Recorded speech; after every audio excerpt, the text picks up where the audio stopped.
भाई ये ऑस्ट्रेलियन तोता है मेरे पास, और ये नर मादी है मेरे पास। और ये खासकर ये बीमार हो गया था, इसको नज़ला लग गया था, तो इसको मैंने एक दवा लेके आया हूँ।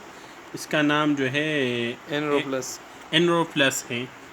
और ये आम रूटीन में आप जो है ना देसी मुर्गियों को भी दे सकते हो, खासकर ये जो तोता है इनको दे सकते हो। और इनको जो है ना रोज़ एक एक कतरा मुंह में दे सकते हो अगर बीमार हो जाए। अगर बीमार नहीं है तो आम रूटीन में आप इसको पानी में दे सकते हो, इन पे कभी भी बीमारी नहीं आएगा। ओके। चैनल को सब्सक्राइब करना ना भूलिए, वीडियो को शेयर लाजमी करें। अस्सलाम।